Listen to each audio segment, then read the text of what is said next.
Saskia, Saskia, Saskia, I want to make a new video. What shall it be about? What about our bread?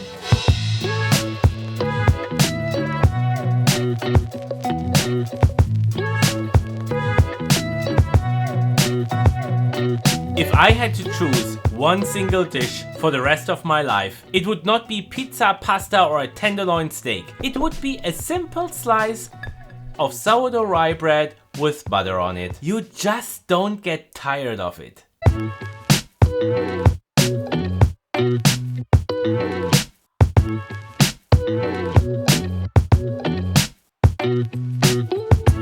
There's something really special about bread. Humanity has been baking bread for 12,000 years. Every culture, every society is tied together by the breads they eat. There's an endless variety of different breads available. Some are good, some are okay, some are very questionable. But to find a truly excellent bread is almost impossible. Well, almost. Now, what makes an excellent bread, and why should everyone with a spark of self-respect only eat this kind of bread? Well, that requires a full understanding of the entire process that is necessary before you can buy one of those loaves in a retail store. It is a basic rule that a loaf of bread cannot be better than the flour out of which it is baked. Step in, my mill. A good flour can only come out of a good grain. That is organic spelt flour grown in Quebec. Very good stuff. Now that's organic Acadia flour grown in PEI.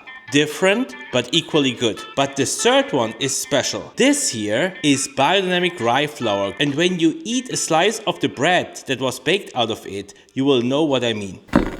Wow. Rye is a wonderful cereal grain. It was developed in the ancient Persian culture. That was like 10,000 years ago. It is more robust than any other grains, and it adapts to extreme climatic conditions and even grows on our poor rocky soil. And this is what separates us from any other bakery. We don't just grind our own flour. We actually grow our own certified organic grain right here at Barrow Farms. And this takes time, lots of time. As a matter of fact, the entire production process from preparing the soil until one of our rye loaves can be found on a bread shelf in a store near you takes 3 full years.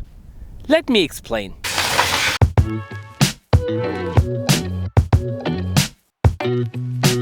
A truly nutritious grain can only be grown in an enlivened and fertile soil. That is why we need to prepare the fields before we can actually grow rye on this field. One of the many driving factors is the presence of nitrogen. In conventional farming, artificial mineralized nitrogen fertilizer is used. Grain which was artificially fertilized can't reach a stage of physiological ripeness, and this is one of the major causes of all modern sensitivities. Biodynamic and also organic farmers follow a completely different approach. We start by growing red clover for a couple of years because clover is able to naturally bind the nitrogen from the air and make it available to the rye in the following year. It has also a second purpose. In summer, we can mow the clover, dry it, bale it, and use the hay as fodder for our cattle in the winter. The cows just love and enjoy this wonderful clover hay. And then the real magic starts to happen. In a complicated process of digestion, our cows unlock the life-giving forces that were preserved by the clover plants in the hay from the warmth of the summer and donate this wonderful result of perception by dropping their cow patties onto the straw bedding in our barn. The combination of cow patties and straw makes the absolute best organic fertilizer. In spring, the cows go back out on pasture again. The manure stays here in the barn, and it will take all summer for the manure to reach the optimum stage of fermentation. What am I eating next? Another one. So good. Always important to have a good butter. Take some organic butter. In fall, we take this wonderful fermented manure out of the barn and evenly distribute it onto exactly that field where the clover hay has been growing for the past 2 summers. As a farmer, I can tell you one thing for sure. No cows, no cow manure, no excellent grain. Period. Banana bread remembers me of my childhood.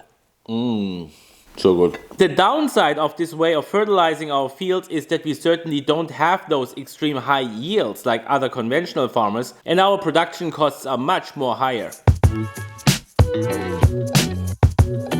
And now the soil can be tilled and cultivated.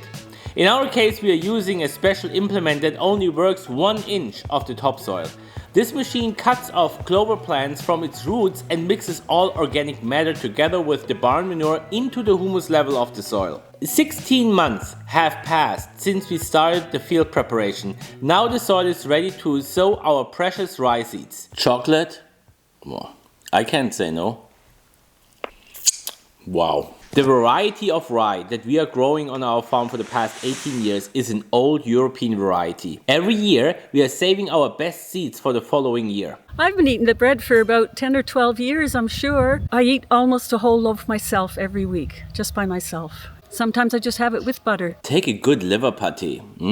My favorite thing to put on it is just the liverwurst by itself. And make sure that the liver patty is as thick as the bread slice. After the grain is seeded, it takes around 2 weeks until the first shoots come up. Then 2 leaves, then 3. And then usually winter kicks in and we do not see much of the plants until spring.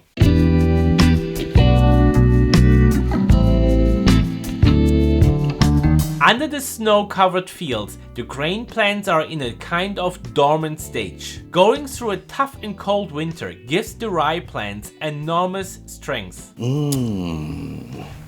The entire baking quality of the rye seed is enhanced by the cold temperatures of the winter. So good, with blueberry jam.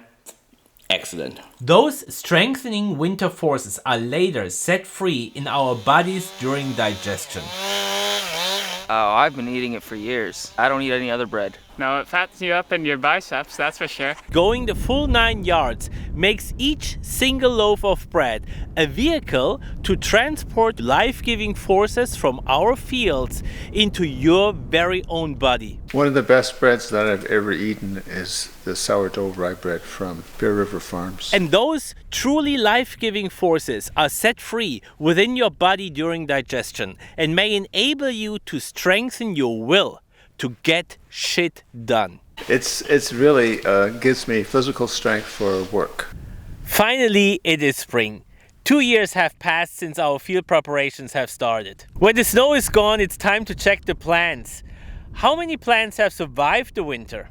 How many plants were frost killed? How much damage was done by the deer and other wildlife? As soon as the first rays of sun warm up the soil, the rye plants start to suck up those sun forces and continue to grow. Between May and June you can observe that the grain heads start to build up in the stems of the rye plants and everything is pushing the plant towards the sun. But it will take until mid-August before the grain ears are fully developed and the rye seeds dry and hard enough to be threshed and harvested. Look at this rye field. In a couple days this will be all harvested. When they are bended down like that, that's the time to check if they're dry enough to get harvested. So in here are these little kernels. That's what we are after. This here. They are really dry. I would say they have like 13%. Maybe 14. So it's time to get the combine rolling.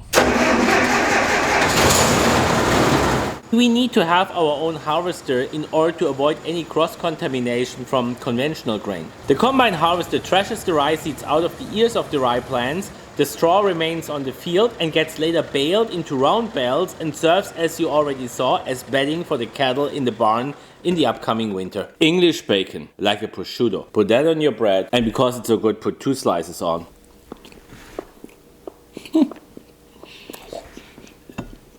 Unbelievable. As organic farmers, we certainly do not use any kind of herbicides, pesticides or fungicides, so naturally we have a wide range of unwanted weeds growing in between our rye plants. Directly after harvest, we need to aerate our grain for at least 10 days, or we will risk losing our entire crop and all efforts would have been for nothing. And then we can start cleaning and separate the rye seeds from the weeds and from the shafts.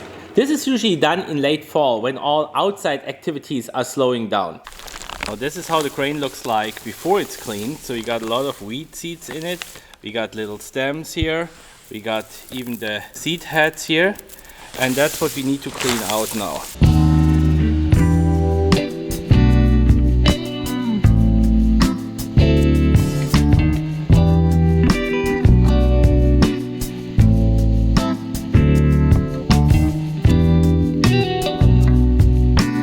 It sometimes needs 2 or 3 turns to get the grain really clean.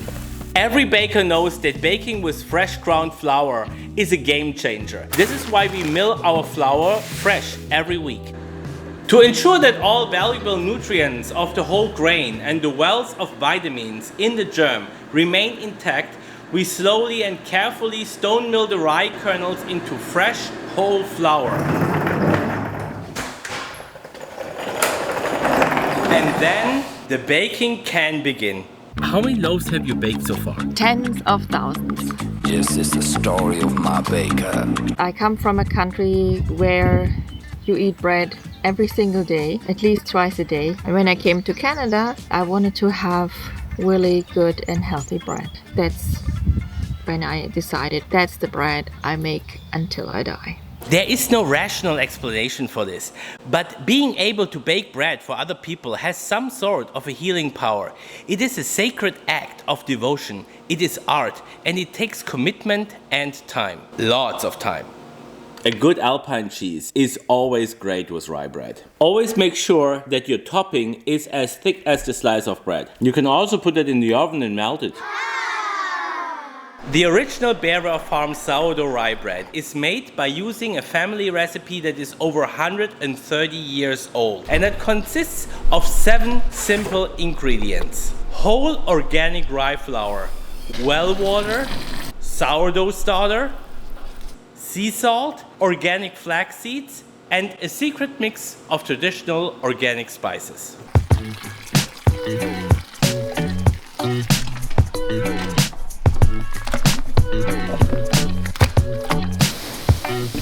Now, a long fermentation process can start.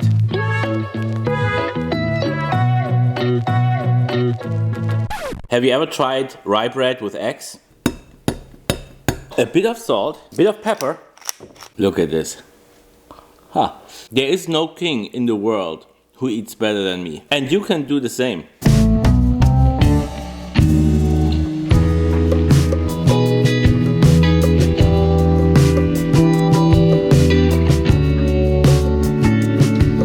Filling these baking molds takes a lot of experience, and it is truly an act of art. Saskia, the master of the rye, is the only person I know who can do this. She is irreplaceable. When the molds are filled, then they are moved to a prover table, which is heated from above and from below, and then the dough can rise. While in most breads, the yeast is what makes the bread rise and gives it a fluffy texture. In sourdough bread, it is the carbon dioxide. Look, it is quite simple. The bacteria in the dough create enzymes which are pre-digesting the flour and giving the sourdough bread its wonderful health benefits. During the long fermentation, the enzymes in the flour break the starch apart into smaller, more digestible units. They also tear down the glian, which is the protein some people have difficulty in digesting. During this process, they make sugars available, which in return feed the bacteria. The microbes digest these sugars, generate carbon dioxide, which then in return lets the loaves slightly rise.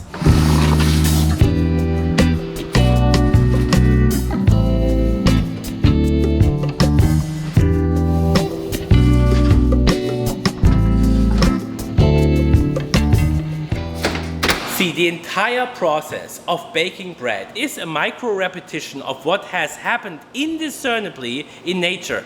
Now it happens consciously here in our bakery, just on a higher level. Like we inoculated the field with the seeds that we saved from last year's harvest, we have now inoculated the flour with a starter that we have saved from last week's baking. The fermentation process that was taking place can be compared to the swelling of the seed. the pushing of the first leaf and the growing of the root into the fertile soil. The kneading and shaping of the dough into the molds is similar to the form-giving forces that ray from the distant cosmos into the soil during the winter months. The slow raising of the loaves on the prover table can be compared with the peak of the growing season. And the ripening of the seed in the heart of the summer is similar to the baking of the bread here in the oven next to me. And finally, the consumption of the bread can be compared to the harvesting of the grain. One process was outside, in nature, macrocosmic. The other one is happening inside, consciously, and microcosmic.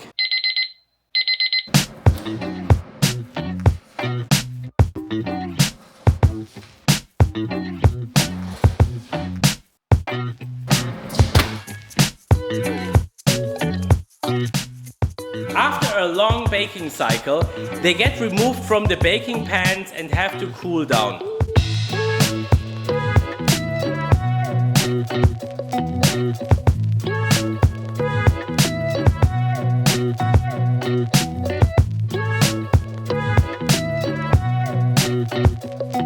And then the slicing and wrapping process can start.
When all bread is sliced, wrapped and labeled, part of it gets shipped by courier to all corners of the Maritimes. Bye Peter, see you next week!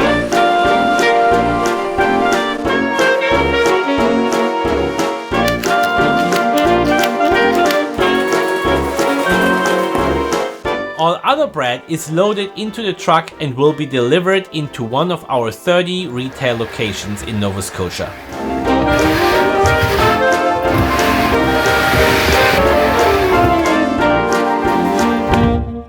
That is the best thing since sliced bread. Every week, no matter what, fresh bread gets delivered to your closest retail location. To understand what water is, you have to feel thirst.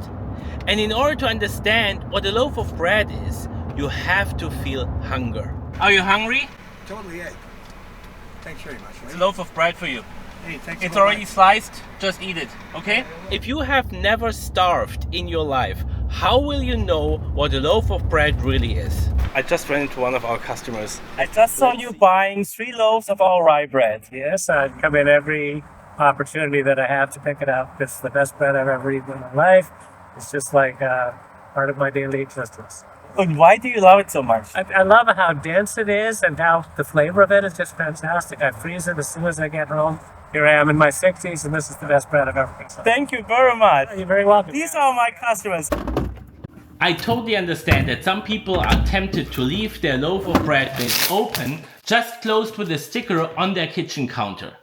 But the shelf life will go down. That is why I strongly recommend to take your loaf of bread, put it in a Rubbermaid container with a lid on and keep it in your fridge. This way you will extend your shelf life by another 10 to 20 days. Steak tartare on mayonnaise with some fresh onions on it. Look at this. If you eat like that every morning, it completely changes your entire life. Why do you only bake this one kind of bread? It is an everyday bread. It's very, very nourishing. How many loaves of bread do you eat usually? Half a slice a week. You're in good shape for that. I'm telling you.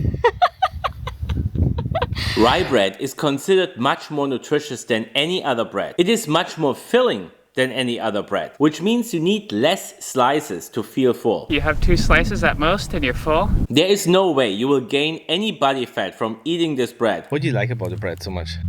It's tasty, and it's filling, and it's healthy, and it's sliced now, which is easier for me because I used to pre-slice the whole loaf. We also get a lot of feedback from customers with serious food sensitivities who claim that Barrow Farms rye bread is the only bread they can actually digest. I had different digestive syndromes, and since I've been eating the bread, no issues. My digestion's been fantastic and my health has improved by quite a bit. I guess these are just a few reasons why our rye bread is recommended by many nutritionists. We usually toast it and then we actually spread some avocado onto it. Yeah, or even peanut butter. Or peanut butter, yeah. The bread goes well from peanut butter to graved salmon. Oh. Wow. It goes with everything. And it's easily frozen. And you can just pull a slice out of the freezer and toast it up and you're good to go. So would you ever bake any other kind of bread? No. There is something really special about bread. Bread demands peace. Grain can't be grown on a battlefield. Bread creates memories. The smell of a fresh loaf of bread makes us remember who we are and whom we love. My grandparents were from Austria. For breakfast, they would have this wonderful, very thin sliced bread, dark brown bread, and we would toast it and we would just have butter on it and it just melted in our mouths. I mean, it was had almost a honey taste to it almost or something. And Saskia's bread just tastes and smells just like it did when I was a kid. It's lovely to be able to get some of that bread again, because I don't know where else I'd ever buy it. It reminds me of my childhood in Finland. It's totally the best bread that I have ever eaten in Canada, and keep baking. We really rely on you. And this is what makes this rye bread for sure the second best bread in the world. If you haven't tried it, give it a chance. And in case you wonder what is the best bread in the world, it is always the bread that you bake for yourself, for your family and loved ones. And therefore we might be the best possible source of organic flours here in Nova Scotia. Bear River Farms, thanks to them, I can eat bread again. It's made a difference in my life and finally found something that is right for me. Oh, I think I'll always eat the bread as long as it's available. I'll be getting a loaf every week, and that will be my bread. It's made with love. Yeah, exactly. I say that with all sincerity. Thanks for watching. It's been a slice.